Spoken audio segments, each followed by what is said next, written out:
पुराने समय की बात है। एक बहुत ही आत्मज्ञानी और प्रसिद्ध बौद्ध भिक्षु थे। वो साधना के लिए एक बहुत ही विशाल और दुर्गम पहाड़ पर ही अधिकतर वक्त बिताया करते थे। उस पर्वत पर जहां बौद्ध भिक्षु रहा करते थे, वहां तक पहुंचने का रास्ता बहुत ही मुश्किल और दुर्गम था, क्योंकि वहां का जंगल बहुत ही घना और वन्य जीवों के कहर से भरा था। इसलिए साल भर में बहुत ही कम लोग उनसे मिलने जाया करते थे।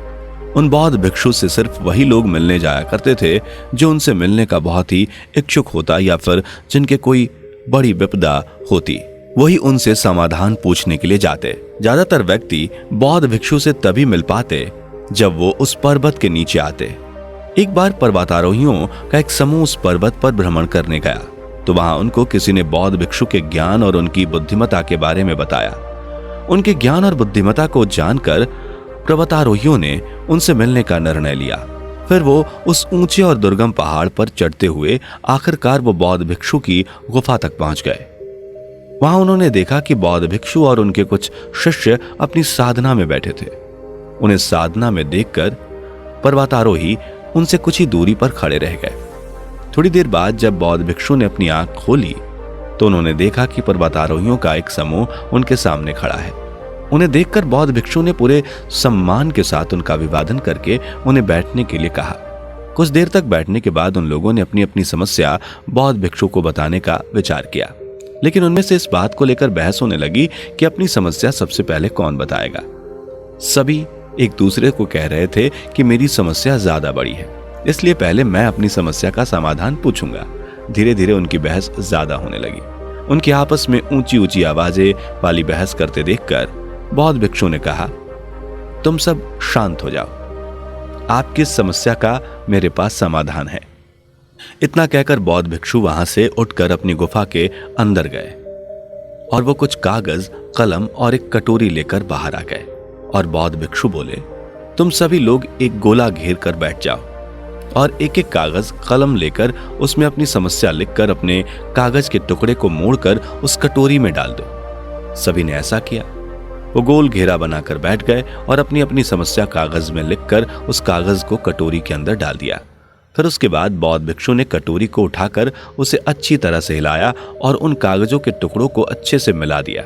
फिर बहुत ही शांत भाव से उस कटोरी को अपने पास बैठे पहले व्यक्ति को दिया और कहा कि इस कटोरी में से कोई एक कागज का टुकड़ा उठाओ और कटोरी को अगले व्यक्ति को देते हुए सभी एक एक कागज निकाल लो। फिर आपको मिले कागज में लिखी समस्या को पढ़ो और सोचो कि क्या तुम्हारे जीवन में भी इस तरह की कोई समस्या है और क्या आगे भी आपके जीवन में ऐसी समस्या होनी चाहिए जो अभी तुम पढ़ रहे हो। बौद्ध भिक्षु के कहने पर उन लोगों ने ऐसा ही किया और सबने कटोरी से एक एक कागज उठाया और एक दूसरे की समस्याओं के बारे में पढ़ा और जाना। तो वो चौंक गए और सब अंत में इसी निर्णय पर पहुंचे कि उनकी अपनी समस्याएं कुछ नहीं है जितनी बड़ी दूसरों की हैं। फिर बौद्ध भिक्षु ने कहा, अब तुम सब अपनी अपनी समस्याओं वाले कागज वापस लेकर अपनी समस्या को वापस पढ़ो। तो फिर उन सब ने ऐसा किया और मन ही मन खुद को दूसरों से अधिक खुशनसीब समझने लगे। उनकी आंखें खोलने के लिए उन सब ने बौद्ध भिक्षु का दिल से आभार व्यक्त किया। तो फिर बौद्ध भिक्षु ने उन सबों को आशीर्वाद दिया और कहा, हम सबको अपनी अपनी समस्या बड़ी लगती है, लेकिन जब आप अपनी समस्या की तुलना अगर दूसरों की समस्या से करोगे तो आपको अपनी समस्या कुछ भी नहीं लगेगी। तो दोस्तों, हम सबको अपनी अपनी समस्या बड़ी लगती है और उसी की वजह से आप दुखी रहते हो। लेकिन जब आप अपने आसपास ध्यान से देखोगे, आप खुद को भाग्यशाली समझने लगेंगे, क्योंकि इस दुनिया में कई गुना बड़ी समस्याएं हैं जो दूसरों को हैं।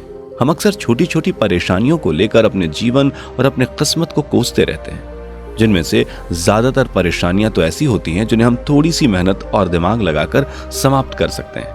लेकिन हम ऐसा ना करके अपने आप से शिकायत ही करते रहते हैं। अगर कोई व्यक्ति बेरोजगार है तो वो दुखी है, और अगर किसी के पास अच्छी नौकरी है तो वो भी अपने काम को लेकर दुखी है, और अगर किसी व्यक्ति का वजन ज्यादा है तो यह उसके लिए परेशानी है, अगर किसी व्यक्ति का वजन कम है तो भी यह उसके लिए एक परेशानी है। और ऐसा सिर्फ इसलिए होता है क्योंकि जो हमारे पास है हम उसे स्वीकारते नहीं, हम उसे नकारात्मक दृष्टि से देखते हैं और उसमें कमियां निकालते रहते हैं और निराश रहते हैं। दोस्तों, ऐसा कोई भी दिन नहीं आएगा जिस दिन हमारे जीवन की सारी कमियां और सारी परेशानियां समाप्त हो जाए। ये हमारी आखिरी सांस तक हमारे साथ रहने वाली हैं। और जरा सोचिए, हमें भोजन तभी अच्छा लगता है जब हमें अच्छी भूख लगी हो, और पानी भी मीठा तभी लगता है जब अच्छी प्यास लगी हो। उसी तरह अगर हमारे जीवन में दुख और समस्याएं नहीं होंगी तो हम खुशी को कैसे महसूस कर पाएंगे। हम माने या ना माने, परेशानियां हमारे जीवन का एक हिस्सा है और हम इनसे भाग नहीं सकते।